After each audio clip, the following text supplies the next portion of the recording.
My name is Eleanor Graves, I'm 68 and I spent 40 years in scrubs and soft-soled shoes. Part nurse, part confessor, part night shift miracle worker. I raised my son Daniel on coffee, coupons and overtime. When my husband Richard died, I thought the worst pain in my life had already happened. I didn't know there are losses you carry in public and losses you carry in private, like stones in your pockets, and that one kind grows heavier every time you're told to smile and nod. Sparkles, before we continue, please subscribe to the channel and tell me in the comments where you're watching from. If your own family made you feel invisible, would you fight back or walk away? That morning the sea mist pushed through the cracked window sills of my little cottage and curled over my kitchen table like a white cat. The kettle hissed. So did my phone. A single clipped tone. Ping, that always meant Catherine. Eleanor Edward Harrington's 80th birthday celebration will take place on October 15th at 7 p.m. Cocktail formal attire is expected. Please confirm your attendance. No greeting. No warmth. No, Mom. Just my name, like I was an apartment she needed to notify about pest control. I set the phone down and stared at the wallpaper seam that never quite stayed down no matter how much glue I pressed under it. My eyes landed on the wardrobe. A narrow pine thing Richard had rescued from a hospital renovation. Inside hung the only dress I had left that felt like a memory. Forest green, a little threadbare at the cuffs. The one he bought on a payday when the clutch in his truck finally gave out and we both pretended that didn't mean anything. You look like a queen in green, he'd said. I can't afford a crown, so you'll have to settle for my eyes. The phone rang again. Daniel. My boy. Hey Ma, he said, too bright, like someone kept turning up the dimmer behind his eyes. Did you get Catherine's email? I did. Very cordial. He exhaled. Please Ma. Tonight is important. The investors, Lancaster Group, they're sending a partner. This could be the biggest deal the Harringtons have done in a decade. I'm happy for you. He stopped. I could hear the new him wrestling with the old him. Could you not mention the market stall? Maybe say you're retired. I am retired. You know what I mean. I know exactly what you mean, I said. We let the silence sit for a moment, like two people afraid to touch a bruise. I'll be there, I said finally. On time. Appropriate. When the call ended, I took the green dress down and held it up to the light. A loose thread dangled at the hem. I threaded a needle and fixed it in 3 tight stitches the way I used to fix skin. Muscle remembers what hands have done, and mine have held too much pain to ever forget. At the back of the wardrobe, behind a shoebox of love notes Lily made me in kindergarten colors, sat a flat cedar box with a split hinge. Richard's things. I hadn't opened it in years. The smell of wood oil and old paper slipped out when I lifted the lid. His watch. A hospital visitor badge with his name scratched sharp in black marker. A folded manila envelope with Harrington, partnership written in Richard's block letters, and a yellow post-it I remembered too well. Do not sign anything without me. It didn't matter. He died before there was anything to sign. Beneath the envelope was a business card, Harold Bennett Esq, and a phone number crossed out twice, then rewritten. On the back Richard had scribbled, "Trust him." I put the card back and shut the box. There are some ghosts you don't invite to breakfast. I ironed the dress, polished my sensible black flats, and pulled my hair into a low bun that wouldn't scare the rich. I slipped Richard's old multi-tool into my purse out of habit. Nurses carry tools. Wives of men who fix things carry tools. Women who live alone carry what keeps them from calling strangers in the night. By late afternoon the sky turned pewter and the gulls flew low. Storm weather. I coaxed my 12-year-old Corolla into the lane, said a short prayer to the patron saint of rust, and headed toward the city. The wipers thumped a rhythm I knew too well from night shifts, a metronome for the hours you can't rush. Miles blurred. The rain came harder. Then around a bend near the old Bracket overpass, I saw hazard lights blooming red against the gray. A sleek black Bentley listing on the shoulder like a swan with a broken neck. A woman in a suit stood beside it, hair plastered to her temples, phone in her hand like a dying star. Nobody was stopping.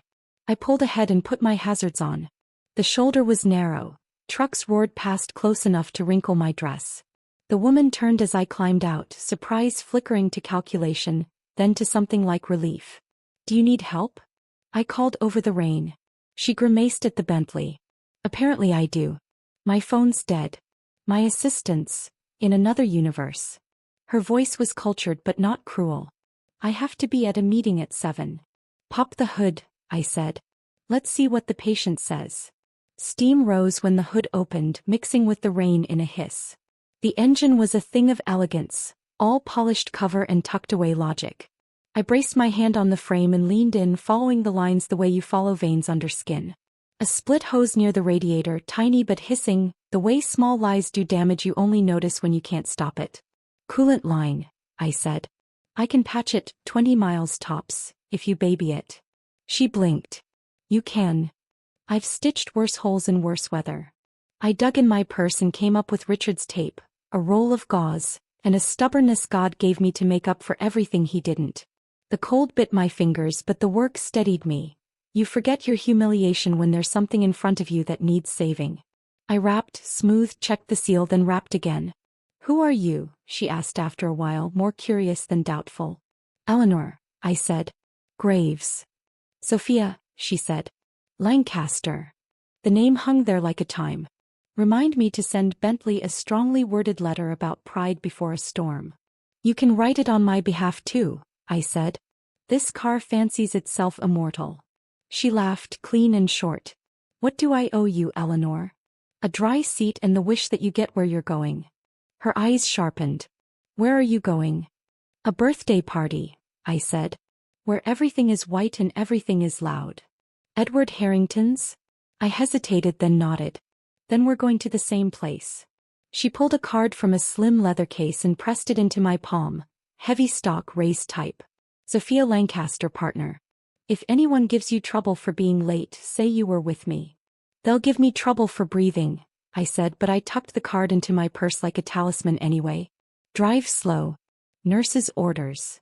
Yes, ma'am, she said, smiling with real gratitude. And Eleanor, thank you. We parted with a cautious wave and a spray of rain. By the time I nosed the Corolla through the Harrington gate, my wipers were losing the fight. A guard approached my window, tablet in hand. He gave my car a long, pitying look. Name. Eleanor Graves. Daniel Graves' mother. He checked the screen. You're not listed on the main entrance. He pointed left. Service lane. Of course I was service. I'd spent my whole life serving. The service corridor smelled like lemon oil and panic. Caterers rushing, florists fussing, men in black polos wielding trays like shields. A woman in a dress that cost as much as my car appeared with a smile that could slice fruit. Catherine. You're soaked, she murmured. And late. I stopped to help someone whose car broke down, I said. Catherine's eyes flicked to my hem, the smudge at my cuff, the old-fashioned clasp on my purse. She didn't ask who I helped. She never asked about anyone I could be proud of. Follow me, she said. You'll be at the support table. It's quieter. Support table meant a round tucked behind a pillar near the kitchen doors, where the orchestra was a rumor and the speeches an echo. The faces around it were familiar in the way kind faces are. A driver with weathered hands and a good tie, a nanny with a run in her stocking and a soft voice, 2 caterers whose meals would be eaten standing up after everyone else had left. They made room for me as if I belonged. You look like you could use tea, the driver said. I could use a new life, I said, and he nodded the way people do when they know you're not joking. The main room sparkled like frost. Edward Harrington stood by a tower of champagne, basking in the orbit of his own gravity. Daniel moved at his shoulder like a moon, bright, pulled, not free. He saw me and flinched before he smoothed his face and looked away. I felt that flinch all the way down to my bones. It's one thing to be invisible. It's another to watch your child choose not to see you. Then a blur of pink tulle broke from an orderly line and ran straight at me. Grandma. Lily, I whispered, bracing as she crashed into my lap, all elbows and strawberry shampoo. Look at you. She held up a crayon picture. 2 stick figures holding hands under a lopsided sun. Me plus Grandma. It's us, she said. It's perfect, I said, and for a moment the room quieted and the years softened and I remembered what it felt like to belong to something that didn't need proof. Lily. Catherine's voice carried like crystal. She materialized at our pillar, smile bright, eyes cold. Sweetheart, Grandma needs to rest. I'm resting right now, I said, and Lily tightened her arms like she could hold me in place. Catherine's smile didn't move. Back to Miss Nora, please. Lily looked at me. I nodded because 6-year-olds should not be asked to choose between love and approval. She slid off my lap and walked away, looking back twice like a little swimmer, making sure the shore was still there. Dinner rolled out in layers I didn't touch.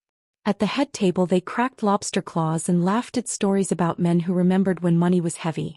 At our table we got salad that wilted under the heat lamps and bread that went hard at the edges. I ate the bread anyway because nurses learn to eat when they can, not when it's nice. Edward tapped a spoon to a glass and the orchestra thinned to a hush. "Friends," he boomed, "tonight we celebrate a family and a future. We are honored," he glanced toward the doors, "to welcome a representative from the Lancaster group. When she arrives, we will show her what Harrington hospitality means." My heart gave a small, startled kick. Lancaster. I had her card in my purse, still warm from my hand. At the pillar table the driver leaned in. "You all right, ma'am?" I said, "I might be." I reached into my purse and felt the heavy card, the deep letterpress of Sophia's name pressed into my fingertips like a promise. Thunder rolled far out over the harbor. The chandeliers shivered with the tremor, or maybe that was just me. The double doors at the end of the hall swung open on a gust of wet night. Heads turned as one. A silhouette paused in the frame, straight shoulders, rain-dark hair pulled back, a suit that made the air around her stand up straighter. She took one step, then another, and the room's glitter slid toward her like iron filings to a magnet. I knew the tilt of that chin, the careful economy of those steps. I had seen them on the shoulder of the highway while trucks shook the ground. Sophia Lancaster lifted her gaze and searched the room as if she had misplaced something precious. Not a contract. Not a check. A face. And that is where everything I thought I knew began to come undone. Have you ever made a choice so small it seemed meaningless at the time, only to realize later it rewrote the entire story of your life? For me, it was the flicker of red hazard lights through the curtain of rain. The storm had settled in by late afternoon. My windshield wipers slapped a rhythm that matched the thud of my heart. Steady, anxious, but alive. I'd left home early so Catherine couldn't accuse me of being late. In my backseat hung the green dress, wrapped in a dry cleaner's bag that had cost me more than I could afford. Richard's watch was in my purse, ticking faintly like a memory I didn't want to let go of. Highway 71 stretched ahead of me, slick and glistening. Trucks roared past, their tires spitting dirty water over my little Corolla. That's when I saw it. A sleek black Bentley leaning on the shoulder like a wounded animal, its hazard lights blinking like a desperate heartbeat. Every sensible thought in me said to keep driving. You'll be late. Catherine will have fresh ammunition. Edward Sr. will smirk. Daniel will look away. But something in the way the woman stood beside that car, arms crossed, phone dangling uselessly, rain dripping down her face, pulled me to the side. She looked the way I had the night Richard died. Stranded, unseen, a little piece of humanity lost in a world rushing past. I eased the Corolla to a stop ahead of her, turned on my hazards and stepped out. The rain slapped my face cold and hard, plastering my bun flat against my skull. Need help? I shouted over the roar of passing traffic. The woman turned. She was younger than me, maybe late 30s, early 40s, but her clothes spoke of wealth I couldn't even imagine. A tailored charcoal suit clung to her like armor, silk blouse darkening in the storm. Her heels were ruined, but she didn't seem to care. "My phone's dead," she said, exasperated. Her voice carried a refined edge but not snobbish. "Boston maybe. I have a critical meeting at 7 and this damn car." She gestured at the Bentley like it had betrayed her personally. "Pop the hood," I said. "Let's see what's wrong." Her brows lifted slightly, as though she doubted an old woman in a raincoat could do anything more than offer sympathy. But she obeyed, pulling the lever. The hood opened with a hiss of steam and the sharp metallic scent of overheating. I leaned in. To most people, it would have been an incomprehensible mess of wires and chrome. But I'd spent years standing in Richard's workshop, handing him tools, learning by watching. My hands moved almost on instinct. A hose split. Coolant leaking. Nothing fatal, not yet.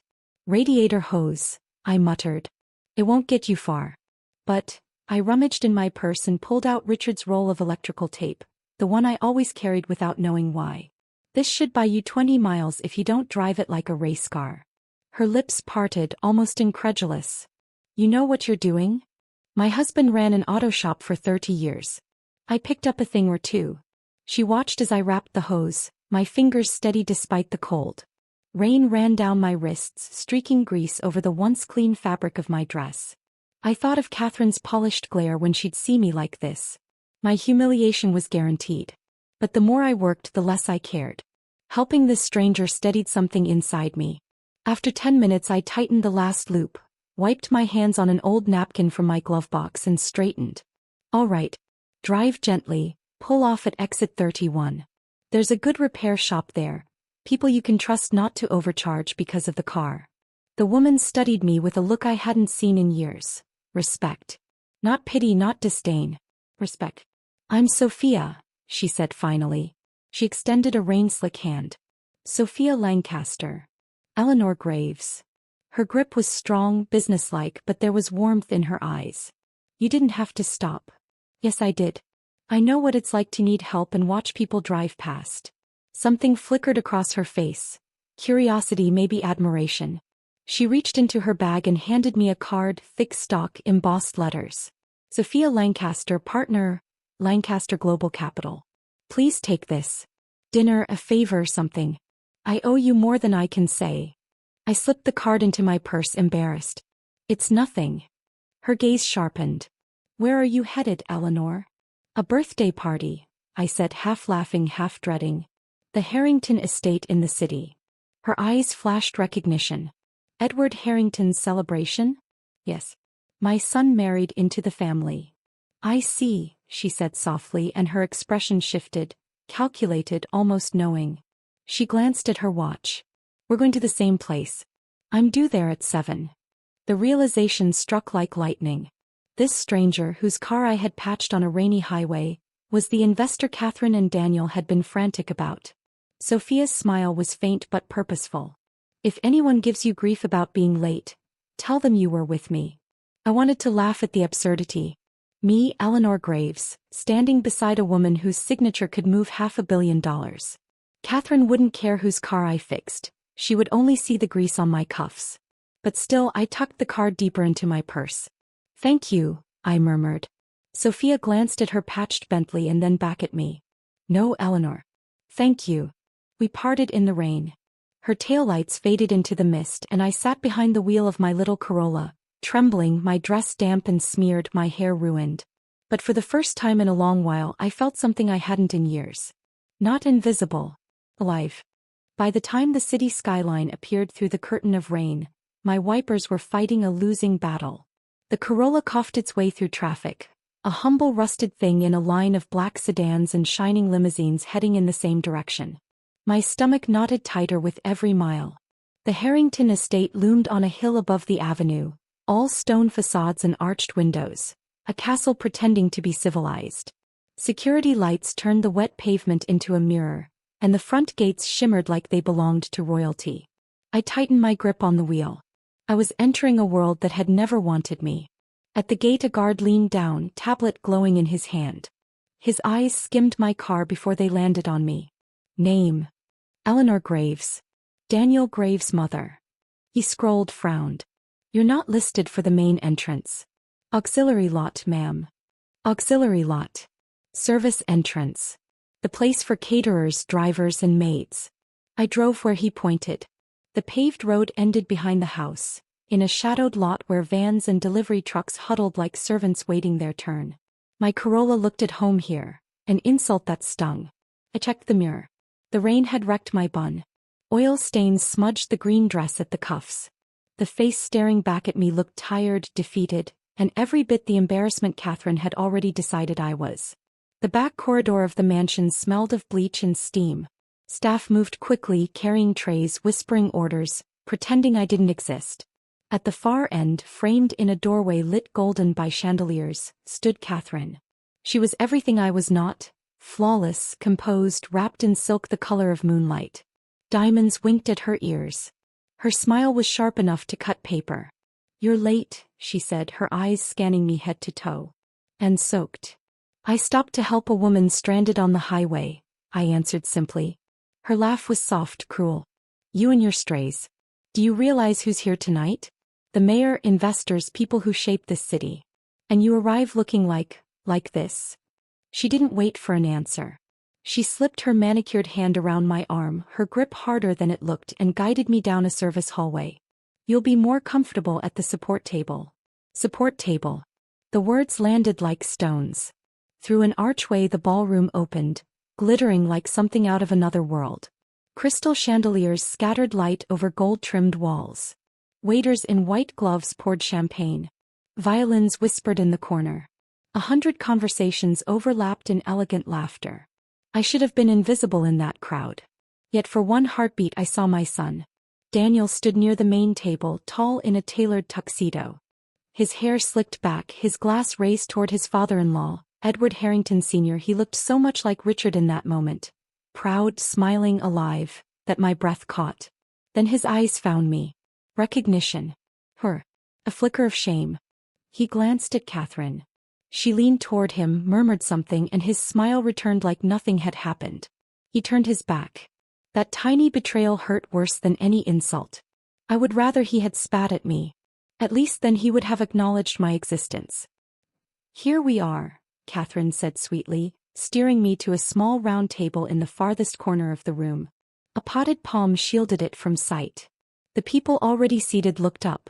3 nannies, 2 drivers, a housekeeper in borrowed formal wear. They smiled politely, offering me space. You'll fit right in, Catherine whispered. She straightened, smoothed her gown, and glided back into the glittering crowd without looking back. I sat. My chair wobbled slightly on the parquet floor. From behind the palm fronds, I could just glimpse the main table. Edward Sr. at the center, Daniel beside him, Catherine radiant in her silver gown. My granddaughter Lily perched like a doll in pink silk, her eyes bright under the chandeliers. And then, lightning in the dark, Lily broke away from her nanny.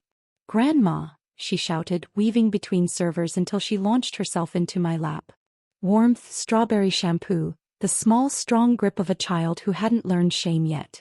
"Hi, darling," I whispered, hugging her tightly. "I missed you. Mommy said you might not come," she chirped. "I'll always come for you," I said, my voice breaking. For a fleeting moment I felt whole. Then Catherine appeared, her heels clicking like a warning bell. She bent, smiling for the watching crowd but not for us. "Lily, sweetheart, let's not disturb Grandma right now. She has her own special seat." "But I want to sit with Grandma," Lily protested. "Grandma will be just fine. Go back to Miss Nora, darling." I released her reluctantly. Lily looked back over her shoulder, confused, while Catherine's hand guided her away. The rest of the evening blurred in waves of humiliation. Waiters ignored our table for champagne service. We received pitchers of water instead. The salad that arrived was wilted, edges browned, while I watched golden platters of lobster and beef glide toward the main table. From across the room, the laughter of power echoed, and I sat hidden behind a palm tree like I was part of the decor. The nannies were kind. One of them, Melissa, Lily's caretaker, leaned closer and touched my hand lightly. "You're her grandmother, aren't you?" I nodded. My throat was too tight for words.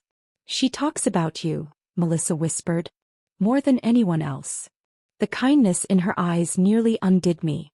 I managed a smile, but inside I felt the walls of the ballroom closing in. When Edward Sr. rose to make his toast, the hall fell silent. His voice boomed, practiced and commanding. "Tonight we celebrate 80 years of life, and a future brighter than ever for Harrington Industries. We stand on the brink of a partnership with Lancaster Global Capital, a $500 million project that will transform this city's skyline." Applause thundered. Catherine rose gracefully, adding her own words about family values, tradition and legacy. Her gaze swept the room, and for one fraction of a second her eyes landed on me, hidden in shadow. The smile on her lips tightened into something sharper. I shrank into my chair, half wishing I had never come. My humiliation was complete. But just as Catherine finished her speech, the great doors at the end of the ballroom opened. A hush spread, rippling through the crowd. Heads turned, necks craned. The investor had arrived. And when I saw who stepped into that golden light, my heart skipped a beat. Sophia Lancaster. Not stranded in the rain this time, not helpless by the roadside, but radiant, commanding, every inch the power she wielded. And her sharp eyes swept the room like a searchlight, until they landed on me. There is a kind of silence that doesn't belong to ballrooms. Not the hush before a toast, Not the pause between notes of a quartet. This was sharper, heavier. A silence of power shifting. Every jeweled head in the Harrington ballroom turned toward the double doors as they opened. And there she was, Sophia Lancaster, stepping out of the storm like a queen returning to her court. Her suit was immaculate, her hair sleek despite the rain. Her heels struck the marble floor with a sound that seemed to measure time itself. Edward Sr. nearly leapt from his chair. His voice boomed. "Miss Lancaster. What an honor to welcome you to our family celebration." Catherine appeared at his side, all glittering smile and perfect posture. "I do hope your trip was pleasant." Sophia's eyes were already moving across the room. She spoke with calm authority. "It was challenging. My car broke down on Highway 71. Fortunately, a kind stranger stopped to help me. Without her, I might still be standing in the rain." Polite laughter rippled through the crowd, but I felt my stomach twist. She wasn't just making conversation. She was searching. "And I believe that woman is here tonight," Sophia added. Her eyes locked onto me, half hidden behind the palm tree at the servants' table. "Her name is Eleanor Graves." The silence that followed could have cracked glass. I felt the weight of 200 stares. My heart hammered. Catherine froze for half a second, then recovered with a practiced laugh. "Eleanor? Oh, she's around somewhere. Your mother-in-law is in this ballroom and you don't know where she is?" Sophia's tone was mild, but the cut was deliberate. Lily's small voice piped up before anyone could stop her. "Grandma's over there. Behind the tree." The crowd shifted, eyes snapping to me. My face burned. Every smudge of grease, every drop of rain, every wrinkle in my faded dress was on display. I wanted to vanish. Sophia's gaze sharpened. She crossed the room with unhurried grace, Edward and Catherine scrambling after her like courtiers chasing a monarch. She stopped in front of me and extended her hand. "Mrs. Graves," she said warmly, "thank you again. Your repair held perfectly just as you promised." My hands shook as I rose. "I'm glad it worked." "She looks like someone who stopped to help a stranger," Sophia continued, her eyes sliding toward Catherine, "which is more than I can say for the 3 Mercedes that passed me without slowing down." Catherine's smile flickered, then returned sharper than ever. "Mother is very hands-on. She used to help at her husband's little auto shop. Very salt of the earth." Sophia tilted her head. "You mean Richard Graves? Of Graves Carpentry and Automotive? The same man who invested in Harrington Industries' very first development project." Edward's color drained. "That was a long time ago," he said quickly. Sophia's smile was cool. "Not so long in the eyes of due diligence. My team pulled records during our review. The numbers are interesting." A stir passed through the crowd. Whispers rose. I clutched my purse, suddenly aware of the heavy envelope inside. The papers Richard had left me, the ones Catherine once begged me to hand over. And then, as if summoned by destiny, a man stepped forward from the crowd. Older, distinguished, carrying a leather folio. His voice carried steady and clear. "Those numbers are not just interesting. They are binding." I knew him instantly, Harold Bennett. Richard's old lawyer. The man whose card I still kept in a cedar box. "Mrs. Graves," he said, bowing his head slightly toward me. "I've been trying to reach you for years. Every time I sent a letter, somehow it never arrived." Catherine's mask cracked. "We were protecting her," she said sharply. She was grieving. The paperwork was complicated. "Protecting her?" Sophia's laugh was like glass breaking. "Or protecting yourselves?" Harold opened the folio with deliberate care. In 1975, Richard Graves invested $50,000, the sale of his father's house, into Harrington's first project. The partnership agreement gave him a 51% share. That agreement was never legally dissolved. Gasps filled the room. Edward staggered, gripping the back of his chair. "That's impossible. Richard was bought out in 1982. Harold lifted a page, crisp and yellowed with time. "Bought out? Without his wife's signature? Impossible." The contract required Eleanor Graves' consent for any transfer over 25%. And she never signed. I felt my knees weaken. Sophia slid an arm under mine, steadying me. Her voice was calm but lethal. "Which means, Mr. Harrington, that Mrs. Graves is not an embarrassing relative you can hide at the servants' table. She is the majority shareholder of Harrington Industries." The ballroom erupted. Phones came out. Murmurs swelled into shouts. Guests leaned over each other, hungry for gossip, for scandal, for blood in the water. Catherine swayed where she stood, her flawless facade cracking at the edges. Daniel, pale and silent, looked at me as if seeing me for the first time in 15 years. And I stood there, trembling but unbroken, while the empire that had erased me began to crumble. For years, my voice had lived only in the quiet places, over a kettle in the garden, in whispered prayers before bed. But that night in that ballroom, something inside me cracked wide open. The crowd's whispers rolled like a storm tide. Cameras rose, catching every angle of Edward's paling face, Catherine's trembling smile. Daniel stood frozen, caught between two worlds, the one he had chosen and the one he had abandoned. Harold's voice carried steady. These documents prove that Richard Graves never relinquished his majority stake. Which means his widow, Eleanor Graves, now controls Harrington Industries. Edward slammed his fist against the table. Lies. Forged rubbish. Sophia stepped forward, her calm presence silencing even the most curious onlookers. Mr. Harrington, my firm deals in numbers, not nonsense. We verify every signature, every filing. And what I see here is not lies. What I see is theft. Gasps echoed. Catherine's voice cracked into the quiet. Mother was grieving. She wouldn't have understood the paperwork. We were protecting her from being taken advantage of. My throat burned. For 15 years I had swallowed every insult, every dismissal. But no more. I stepped forward, steadying my hands on the back of a chair, and let my voice ring out. Protecting me? I said. Is that what you call hiding me at the servants' table? Protecting me is letting me see my granddaughter. Protecting me is not stealing the roof over my son's head, the bread out of my family's mouth, and calling it charity. Don't tell me you did this for me. You did it for yourselves. The room stilled. For once nobody looked through me. They looked at me. Daniel's lips parted. His eyes were wet wide. Mom. I turned to him, my heart breaking even as it hardened. When was the last time you came to my cottage, Daniel? When was the last time you let Lily spend the night in the home where you grew up? You used to be proud of your father, proud of me. And then you let them convince you to erase us. Don't, Catherine hissed, clutching his arm. But Daniel shook her hand off. His voice cracked, boyish for the first time in decades. I knew something was wrong. When Dad died, when Edward made me sign those forms, I told myself it was to help you, Mom. But you never saw a dime, did you? I shook my head. Not a penny. The shame on his face was raw, real. Then Lily broke free again, darting past her nanny. She ran straight into my arms, her little body pressed against mine like a shield. Grandma, why is everyone yelling? I bent, kissed the top of her head, and whispered loud enough for the room to hear. Because sometimes the truth makes people uncomfortable, sweetheart. The tension cracked.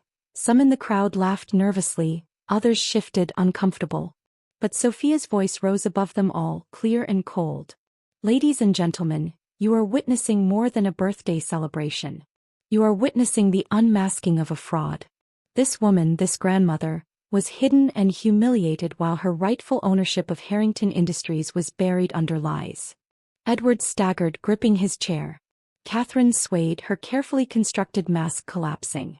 I straightened, Lily still in my arms. You made me eat behind pillars. You told me I was an embarrassment. You taught my son to be ashamed of me. But tonight the shame isn't mine. It never was. It belongs to you. The room erupted. Voices, cameras, the buzz of scandal tearing through silk and crystal. But through it all I stood taller than I had in years. Eleanor Graves, invisible no longer. The ballroom no longer sounded like celebration. The crystal chandeliers still glittered, but beneath their glow the air was heavy, tense. Cameras from every phone in the room caught the moment as though history itself had decided to pause and bear witness. Edward Harrington slumped in his chair, colorless, a man carved down to size in a single night. Catherine's diamonds trembled at her ears as if they too feared falling. Daniel stood pale and shaken, the boy I had raised flickering through the man he had become. And Lily, sweet Lily, clung to me, her eyes wide, trying to understand why the world of adults was cracking. Sophia's voice was calm steel. The documents are clear. The fraud undeniable. Harrington Industries belongs to Eleanor Graves. Murmurs erupted. Investors whispered. Friends turned to foes in an instant. The empire had shifted. Edward managed to lift his chin, pride clinging like the last leaf of winter. "What do you want, Eleanor?" he croaked. The question rang through the hall. Everyone leaned in, waiting. Would I demand arrests? Millions? Blood? I looked down at Lily in my arms, her innocence grounding me. I looked at Daniel, my son still frozen in shame. And then I looked at Catherine, whose mask had finally cracked, her eyes wet and desperate. I took a breath. What I want is justice. Not revenge. Justice. The room hushed. I counted on my fingers, each word firm, echoing through the hall. 1. A full forensic audit of Harrington Industries for the past 15 years. Every penny unaccounted for will be repaid. Edward swallowed hard. Catherine looked like she might collapse. 2. The dividends that were stolen from me will not fill my pockets. They will go to a foundation, Richard Graves Foundation, for scholarships for children of carpenters, nurses, auto workers. For those whose hands built this city but were never invited to these tables. A wave of gasps, then applause from the corners where staff stood. The nannies, the drivers, the waiters, they were listening. For the first time their smiles were not polite but proud. 3. Edward Harrington will retire immediately. Effective tonight. He will publicly admit the truth, that his empire was built on Richard Graves' first investment, and that he betrayed the man who trusted him most. Edward's lips pressed into a thin, bloodless line. He knew he had no escape. 4. Catherine Harrington Graves will complete 500 hours of community service. Real service. At shelters, at clinics, with women who know the taste of struggle. She will learn what it means to earn respect, not buy it. Catherine gasped.